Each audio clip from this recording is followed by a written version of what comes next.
નમસ્કાર વિદ્યાર્થી મિત્રો, આપણે વિદ્યુત ક્ષેત્ર પર આધારિત આપણે થિયરીઓ આગળના લેક્ચરમાં જોઈ ગયા છે અને ટેકનિક નંબર 3 ના એક્ઝામ્પલ ગણવાનું આવે આજથી આપણે શરૂ કરવાના છે. બરાબર? તો એમનું આપણે સૂત્રોનું લિસ્ટ આગળના પીરિયડમાં લખાવેલું હતું તમને. બરાબર? તો એ લિસ્ટ તમે ખાસ અભ્યાસ કરી લીધો હશે. હવે આપણે આજે ટેકનિક નંબર 3 નો પહેલો દાખલો જોવા જઈ રહ્યા છે. તો એ ઉદાહરણ 1.8 છે, જે આ વર્ષે જે બોર્ડની પરીક્ષા લેવાઈ ધોરણ 12 સાયન્સની 2020 માં, એમાં આ પ્રશ્ન પૂછાઈ ગયો છે. તો આપણે ખાસ એના પર ધ્યાન રાખીશું. એકદમ ઈઝી ક્વેશ્ચન છે. એની અંદર આ આકૃતિ પણ આપેલી જ છે, આપણે જોઈ લઈએ. પહેલા રકમ વાંચીશું. બીજી એક વસ્તુ કે આ દાખલાની અંદર ધોરણ 11 સાયન્સનું આપણે જે લિસ્ટમાં લખાવેલ હતું સૂત્ર પ્રવેગી ગતિના સમીકરણ, એનો પણ ઉપયોગ થશે. બરાબર? એટલે ખાસ ધ્યાન રાખજો. આપણે વાત કરીએ જેના પર. પ્રશ્ન એની અંદર બે છે. એક ઇલેક્ટ્રોનની વાત છે અને ત્યારબાદ પ્રોટોનની વાત છે. બરાબર? તો આપણે એક દાખલો પહેલા સોલ્વ કરવાનો છે. તે માટે જનરલ સૂત્ર બનાવવા જઈ રહ્યા છે. તો ખાસ ધ્યાન રાખો. પહેલા એક ઇલેક્ટ્રોન. બરાબર? એટલે અહીંયા હું જે બતાવ્યું છે આકૃતિ પર ધ્યાન રાખજો કે આ ઇલેક્ટ્રોન બતાવેલ છે. 2 × 10⁴ ન્યૂટન પર કુલમ જેટલા તીવ્રતા વાળા વિદ્યુત ક્ષેત્રમાં, એટલે આ વિદ્યુત ક્ષેત્ર દર્શાવેલું છે આપણે. બરાબર? 1.5 સેન્ટીમીટર જેટલું. બરાબર? એટલે આ અંતર જે દેખાઈ રહ્યું છે એ 1.5 સેન્ટીમીટર છે. ગુરુત્વમુક્ત અવકાશમાં પતન કરે છે. એટલે મતલબ આપણે અહીંથી ઇલેક્ટ્રોન મુક્ત પતન કરે છે વાત કરવાની છે. એટલે અહીં જરાક ધ્યાનથી જોજો કે મુક્ત પતનની ઘટના બતાવેલ છે, એનો ઉપયોગ આપણે કરવાનો છે આગળ. બરાબર? ચાલો. તો હવે આ d જેટલું અંતરમાં મુક્ત પતન કરે છે, તો થોડી આપણે રકમ જે આપેલ છે એ થોડી લખી લઈએ પહેલા. તો પહેલો પોઈન્ટમાં લખેલું છે વિદ્યુત ક્ષેત્ર, એટલે મેં અહીં લખું છું વિદ્યુત ક્ષેત્ર એટલે જેનો આંકડો આપેલ છે 2 × 10⁴ ન્યૂટન પર કુલમ. રાઈટ?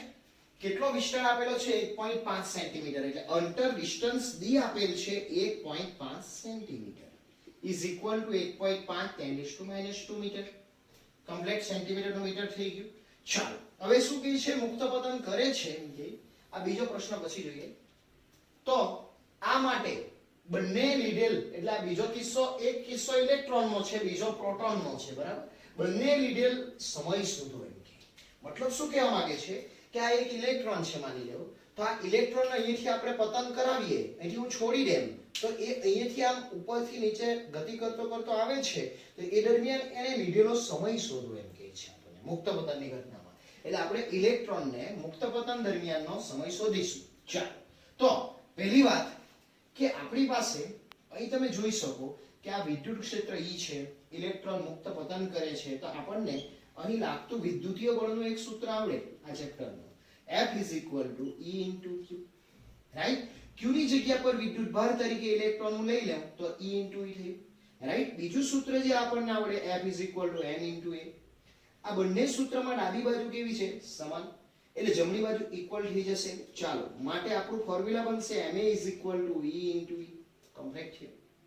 આપણે એ પ્રવેગ જે દેખાય છે એને સૂત્રનો કરતા બનાવીએ તો A = આપણી ફોર્મ્યુલા બનશે E/m. આને એક બોક્સ બનાવી પરિણામ એક આપો. રાઈટ? ચાલો, હવે આગળ વધીશું કે આપણે મુક્ત પતનની ઘટના કહી છે એટલે પ્રવેગી ગતિ થવાની. પ્રવેગી ગતિ માટેનું સમીકરણ આપણને બધાને આવડે છે કે ભાઈ D = v0t + 1/2at². આ ફોર્મ્યુલા મેં વાપરું કેમ કે સમય શોધવાનો છે એટલે. તો હવે ધ્યાનથી જોજો, મુક્ત પતન થતું હોય તો પ્રારંભિક વેગ કેવો? 0. કેમ? તો પ્રારંભમાં એને આમ સ્થિર પકડેલું હોય એટલે એનો વેગ કેવો હોય? 0. એટલે આપણે પ્રારંભિક વેગ અહીં કેટલો લેશું? 0. એટલે અહીં લખું છું કે ભાઈ v0 = 0, કારણ આપી દે મુક્ત પતન. આઈડિયા આવી જાય. બરાબર? ચાલો, આ v0 અહીં રાખીએ આપણે. તો આપણું ફોર્મ્યુલા બનશે અહીંથી, ધ્યાન આપજો જરા, D = 1/2at². કેમ ખાલી 1/2at² લખ્યું? કેમ કે v0 = 0 એટલે આ સ્ટેપ 0 થઈ જાય. ઓકે? સારું. ચાલો, આપણો ટાર્ગેટ કોણ છે? સમય t. એટલે t² ને સૂત્રનો કરતા બનાવી લઈએ. તો આ બે ભાગાકારમાંથી ગુણાકારમાં ને એ ગુણાકારમાંથી ભાગાકારમાં જશે. એટલે આપણું ફોર્મ્યુલા બનશે 2D/A = t². જરા ધ્યાન રાખજો, a જોઈ લેવો તમે, ભાગાકારમાં ગયું, 2 ગુણાકારમાં ગયું. હવે t² નહીં ચાલે, આપણે t બનાવવું છે એટલે બંને બાજુ આપણે વર્ગમૂળ લઈ લઈએ. એટલે t² નું t થઈ ગયું અને આ વર્ગમૂળમાં 2D/A થઈ ગયું. હવે આપણી પાસે આ પ્રવેગ છે એની કિંમત અહીં જોઈ શકો પરિણામ 1 માં છે જ, તો એ પરિણામ 1 માંથી આપણે એની કિંમત મૂકી દઈએ અહીંયા, તો આપણે સમીકરણ અને નંબર આપી દઈશું 2, 1 અને 2 પરથી ચાલો ફોર્મ્યુલા આપણી તૈયાર થઈ ગઈ, e વર્ગમૂળમાં twice d upon a એટલે e upon m, રાઈટ? અંશ છેદ અને છેદનો છેદ અંશમાં જતો રહેશે, એટલે માટે આપણી ફોર્મ્યુલા બનશે t વર્ગમૂળમાં twice d m upon e into e. આ બોક્સ બનાવી રાખું મેં, પરિણામ નંબર આપ્યા આપણે આને 3. જોઈ લેજો ખાસ, આપણી ફોર્મ્યુલા બની ગઈ છે. હવે આપણે આની અંદર ફક્ત ને ફક્ત જોઈ શકો તમે કે ઇલેક્ટ્રોનનું દળ મૂકીશ તો ઇલેક્ટ્રોનને લીધેલ સમય મળશે, પ્રોટોનનું દળ મૂકા તો પ્રોટોનને લગતો સમય મળી જશે, બરાબર? એટલે ખાલી બે સ્ટેપમાં દાખલો પડી ગયો છે. મેઈન ઇમ્પોર્ટન્ટ આટલું જ છે. એટલે ખાસ ધ્યાનથી એકવાર આ જોઈ લો કે પહેલું આપણે લીધું ફોર્મ્યુલા બરાબર ઇક્વેશન, q ની જગ્યા પર e લઈ લીધું, બરાબર? f m આપણને આવડે છે, બંને બળો ઇક્વલ કરી દીધા, બરાબર? એટલે આપણને પ્રવેગી સૂત્રનો કરતા બની ગયો પરિણામે. પછી મુક્ત પદાને એમ કહેલું છે એટલે પ્રવેગી ગતિનું સૂત્ર લીધું, મુક્ત પદાને એટલે v0 બરાબર 0 અહીંયા મૂકી દીધું, એટલે d 1/2 t² આવી ગયું. એમાંથી આપણે t² ને સૂત્રનો કરતા બનાવ્યો, બરાબર? હવે t² ના બદલે t લખીએ તો વર્ગમૂળ આવી જાય, આ સમીકરણ 2 આવી ગયું. એની અંદર આપણી આ એની કિંમત અહીંયા મૂકી દીધી, અંશ છેદ છેદનો છેદ અંશમાં 3 નંબર આવી ગયું. સારું, ચાલો હવે આપણે સવાલ નંબર 1 ચાલુ કરીએ. પહેલા કોણ મુક્ત પતન કરે છે? ઇલેક્ટ્રોન. એટલે અહીં હું લખીશ કે ઇલેક્ટ્રોન માટે હવે આપણે અહીંથી બે દાખલા શોધવા પડશે કે પહેલી ગણતરી રાખીએ કે ઇલેક્ટ્રોન ના મુક્ત પતન દરમિયાન ઇલેક્ટ્રોનને મુક્ત પતન દરમિયાન લાગતો સમય, રાઈટ? કયા સમીકરણ પરથી? તો 3 પરથી. કેવું લખાશે? તો t ની જગ્યા પર મેં લખું છું te, રાઈટ? વર્ગમૂળમાં twice d m ની જગ્યા પર me, બરાબર? e into e, complete. સારું, ચાલો હવે આપણે એની અંદર કિંમતો મૂકીએ તો વર્ગમૂળમાં 2 into, જેમ ધ્યાન આપજો, d એટલે કેટલા છે? 1.5 10 to -2, અહીં લખીશું આપણે 1.5 10 to -2, બરાબર?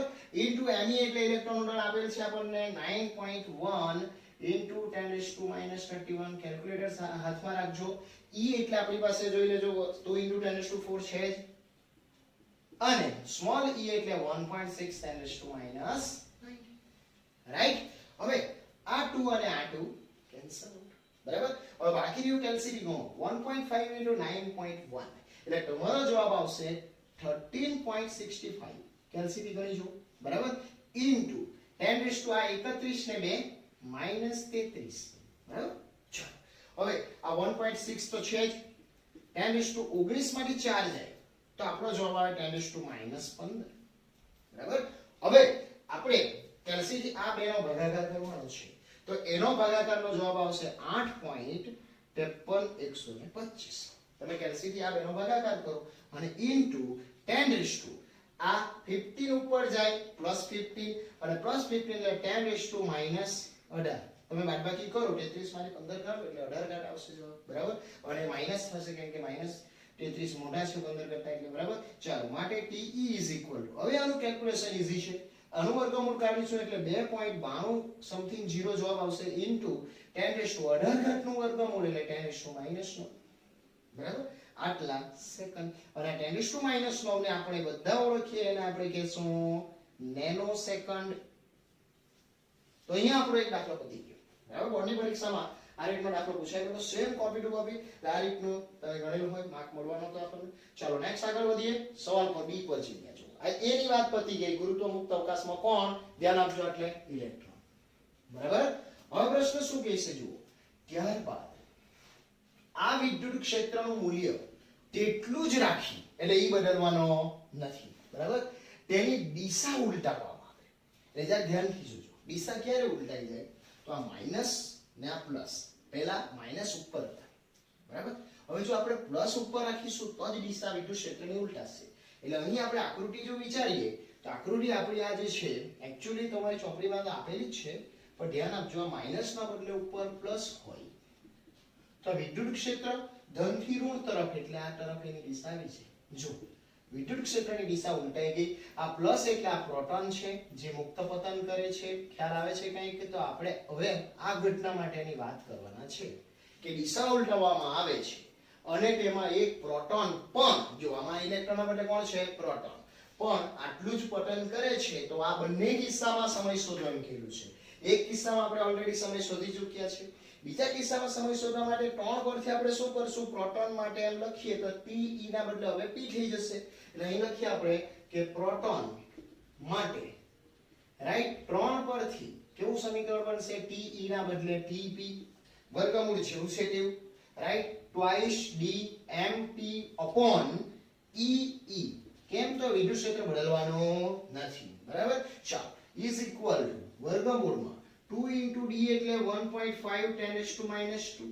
હવે m પ્રોટોનનું દળ ખાસ લખવાના જુઓ 1.7 10⁻27 1.7 10⁻27 ભાગ્યા e એટલે જોઈ લેજો e ની કિંમત અહીંયા આપણે લખેલી છે 2 * 10⁴ અને e એટલે આપણને આવડે છે અહીં આપેલું છે પણ 1.6 10⁻19 ક્લિયર.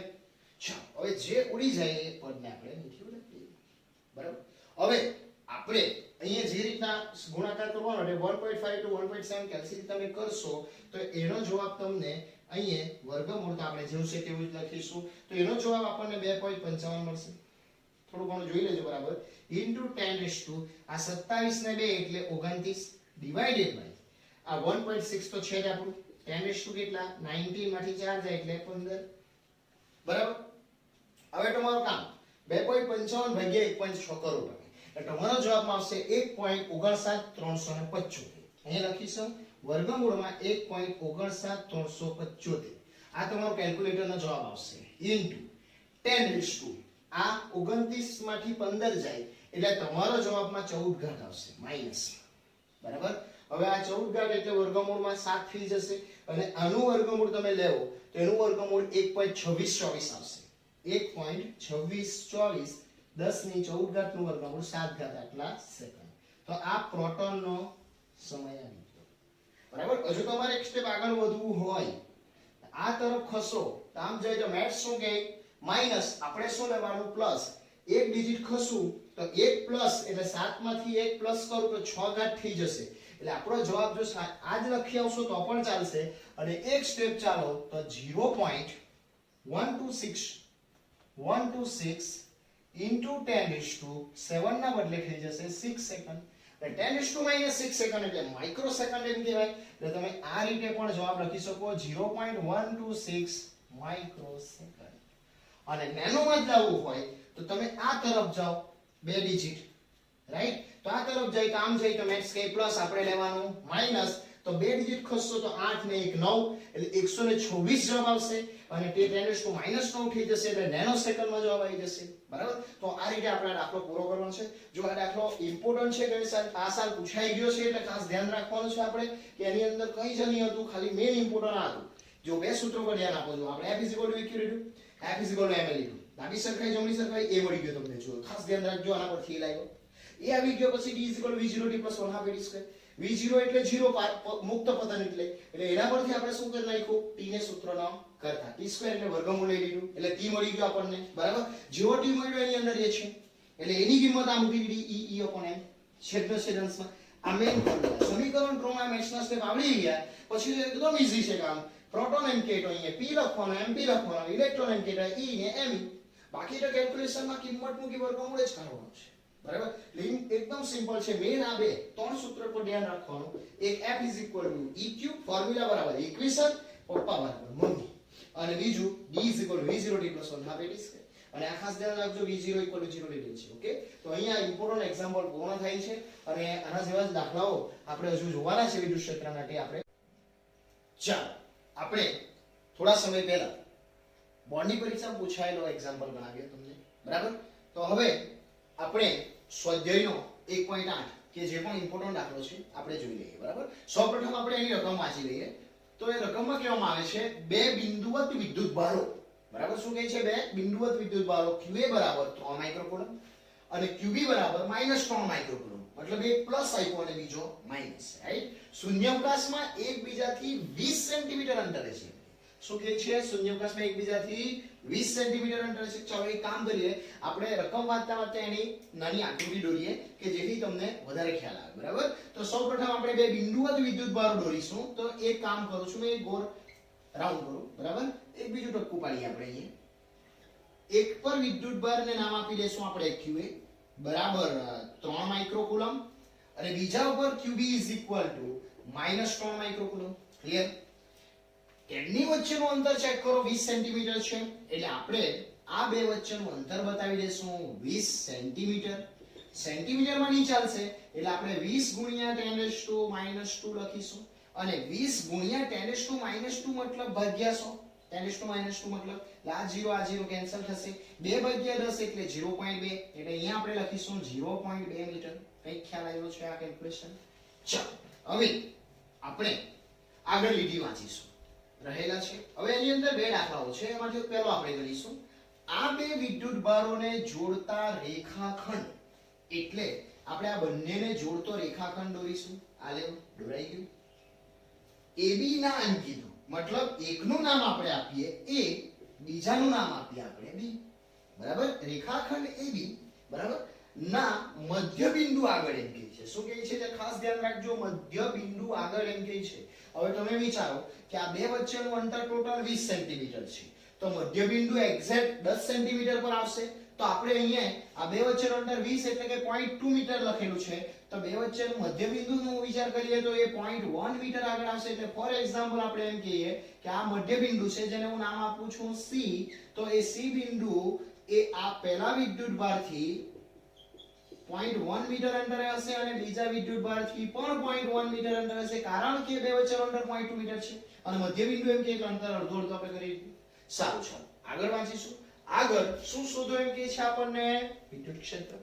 રાઈટ? તો જરા ધ્યાનથી જુઓ કે આપણે વિદ્યુત ક્ષેત્ર શોધવાના છે. તમારી પાસે નાનો કન્સેપ્ટ એ હોવો જોઈએ કે કોઈ પણ વિદ્યુતભાર હોય માનો કે ધન વિદ્યુતભાર હોય તો એનું વિદ્યુત ક્ષેત્રની દિશા દૂર તરફ હોય. દિશા રાઈટ? ઋણ વિદ્યુતભાર હોય તો એની દિશા ઋણ વિદ્યુતભાર તરફ હોય. કોની દિશા? વિદ્યુત ક્ષેત્ર. કારણ એની વાત આપણે કેમ કરતા છે તો અહીંયા એક આપણી પાસે ધન વિદ્યુતભાર છે બીજો એક ઋણ વિદ્યુતભાર છે એટલે આ A બિંદુ પરના વિદ્યુતભારને લીધે C બિંદુ પાસે વિદ્યુત ક્ષેત્રની દિશા ધન વિદ્યુતભાર છે એટલે એનાથી દૂર તરફ એટલે આ તરફ હશે. ધ્યાન આપજો જરા કઈ તરફ વાત કરું તે જુઓ કે આ તરફ હશે વિદ્યુત ક્ષેત્ર. કોના લીધે? તો A બિંદુના લીધે C બિંદુ પર વિદ્યુત ક્ષેત્ર આપણે નામ આપીએ C બિંદુ પર A ના લીધે એટલે ECA ની દિશા આવવાની આ તરફ. બીજી વાત જોજો કે એ જ રીતે આ B બિંદુના લીધે C બિંદુ પર વિદ્યુત ક્ષેત્ર જે આવવાનું એ આ ઋણ વિદ્યુતભાર છે એટલે એની તરફ આવશે. જોજો ખાસ એટલે આ આપણું આવ્યું EC બિંદુ પર B બિંદુના લીધે C. તો તમને એક વસ્તુનો એ ખ્યાલ આવશે કે બંને વિદ્યુત ક્ષેત્રની દિશાઓ જે છે તે એક જ તરફ કેમ આવી તો આ ઋણ વિદ્યુતભાર છે એટલે પોતાની તરફ દિશા હોય ધન વિદ્યુતભાર હોય તો એની દિશા ધન વિદ્યુતભારથી દૂર તરફ હોય છે. ચાલો આ બે કોન્સેપ્ટ ખ્યાલ આવી ગયો હોય તો હવે આપણો ટાર્ગેટ છે C બિંદુ પર વિદ્યુત ક્ષેત્ર કુલ શોધવું હોય તો આ બેનો સરવાળો કરવો પડે અને તે પહેલા આ પહેલું તો આપણે ECA શોધવું પડે. બરાબર? તો હવે આપણે અહીંથી ધ્યાન આપજો કે આપણે આ 0.1 મીટર જે નામ આપ્યું તે આ બે વચ્ચેનું અંતર છે તેને હું નામ આપું RCA અને આ અંતરને નામ આપી દઉં મેં RCB. બરાબર? જે 0.1 મીટર છે. હવે ધ્યાનથી વિચારો કે આપણને પહેલું તો વિદ્યુત ક્ષેત્રનું સૂત્ર આવડવું જોઈએ કે માની લો કે E સદિશ એમ કેવું હોય તો E સદિશનું સૂત્ર ધ્યાનથી જુઓ કે E સદિશ એટલે KQ/R². બરાબર? ઇન્ટુ સદિશ હોય તો R કેપ આવે.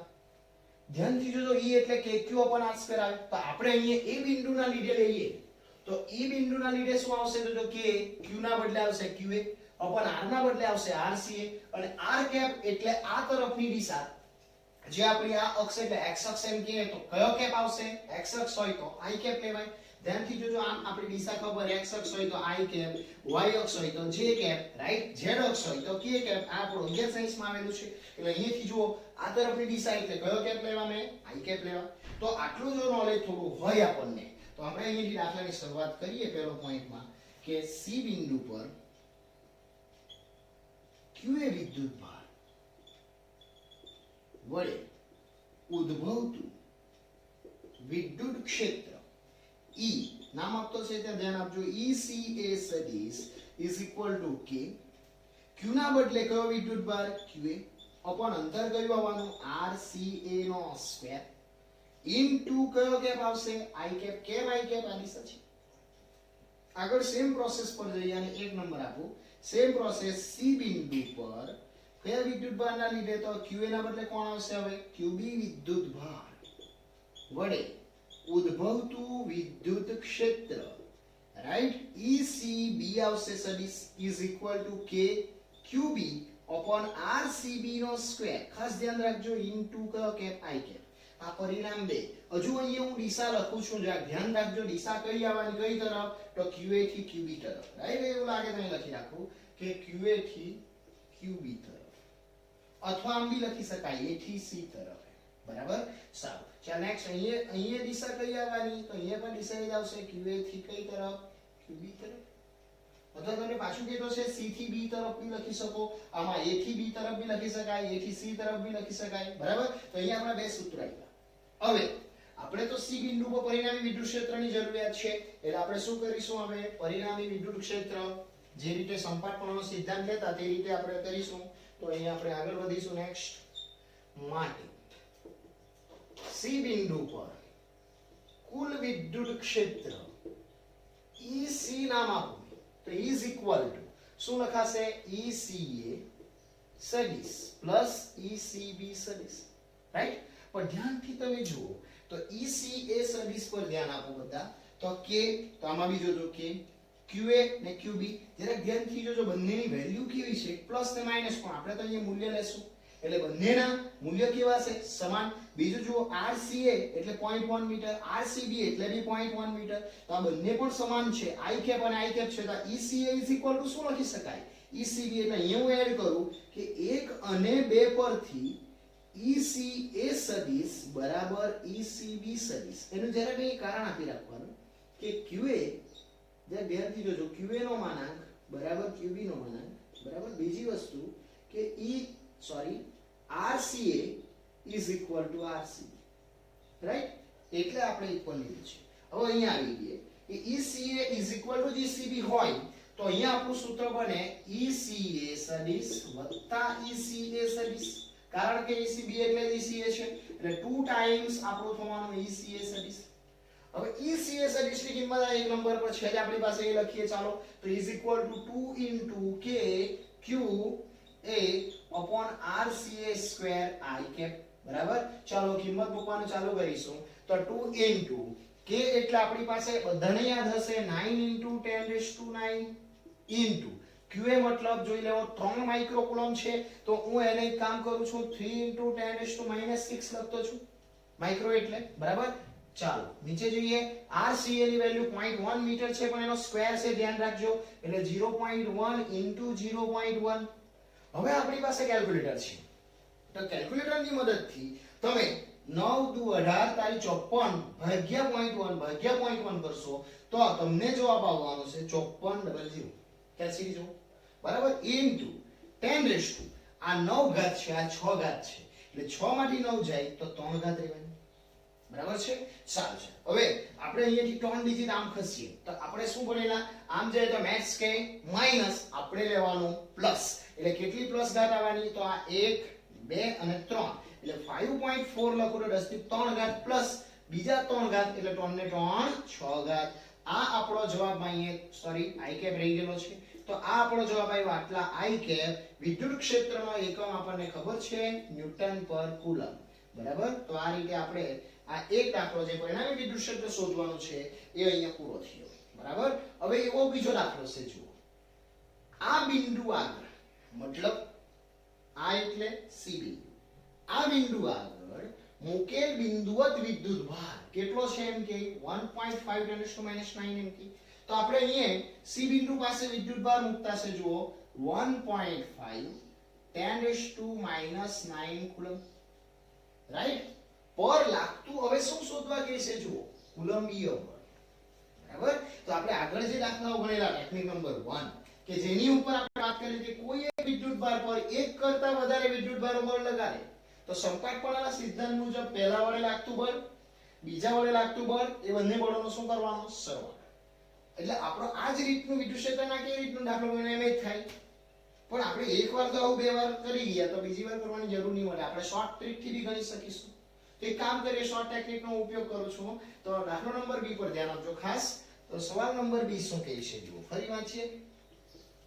આ બિંદુ પર મુકેલ બિંદુવત વિદ્યુત ભાર, બરાબર, બિંદુવત વિદ્યુત ભાર પર લાગતું બળ એમ કહ્યું છે, એટલે આપણે લખીએ કે C બિંદુ પર ના વિદ્યુત ભાર પર લાગતું બળ, રાઈટ. આપણી પાસે ફોર્મ્યુલા બરાબર ઇક્વેશન સૂત્ર તમને મોઢે આવડવું જોઈએ, બરાબર. તો ફોર્મ્યુલા બરાબર ઇક્વેશન સૂત્રનો મેં ઉપયોગ કરું તો F ના બદલે Fe લખું, ઇલેક્ટ્રિસિટી વાળું મળે એટલે Fe લખું. હવે E બરાબર શું કહી શકાય, તો અત્યારે જ આપણે C બિંદુ પર વિદ્યુત ભાર શોધવાનો છે, વિદ્યુત બળ. તો C બિંદુ પરનું કુલ વિદ્યુત ક્ષેત્ર જે આવ્યું એ લઈ લે, તો અહીંયા લખું મેં EC. આ સદિશ લઈ લે તો આ બી સદિશ લે. હવે Q એટલે કયા વિદ્યુત ભાર પર લાગતું બળ એમ કહેલું છે તમને, તો C બિંદુ પરના વિદ્યુત ભાર પર, એટલે Q ના બદલે શું થાય QC. તો આ શોર્ટ ટ્રીકથી આપણે ગણી શકીએ. આ રીતથી બી ગણાય કે લાંબુ પાછું ગણવાનું, પણ એ જરૂર નહીં મળે, આપણે આ રીતથી ગણી લઈએ. ફોર્મ્યુલા બરાબર ઇક્વેશન. ઓકે, તો EC ધ્યાનથી જવાબ આપો કેટલા છે, 5.4 10⁶ I cap ઇન્ટુ QC વિદ્યુત ભાર એટલે જરા ધ્યાનથી જોજો કેટલો આપ્યો, 1.5 ઇન્ટુ 10 કેટલા છે -9. હવે આપણી પાસે કેલ્ક્યુલેટર છે, બરાબર. તો કેલ્ક્યુલેટરની મદદથી 5.4 ઇન્ટુ 1.5 તમે કરો તો તમારો જવાબ આવશે 8.1, રાઈટ. ઇન્ટુ 10⁶ માંથી 9 જાય તો 3 ઘાત રહેવાની, એટલે 3 ઘાત લખીશું પણ માઈનસ, કેમ કે માઈનસ છે એટલે. અને કયો કેપ આવશે, I cap. અને બળ F નો એકમ આવે ન્યૂટન, એટલે આપણો જવાબ આવવાનો F is equal to 8.1 into 10⁻³ I cap newton. આ રીતે દાખલો એકદમ શોર્ટમાં પડી જશે, બરાબર.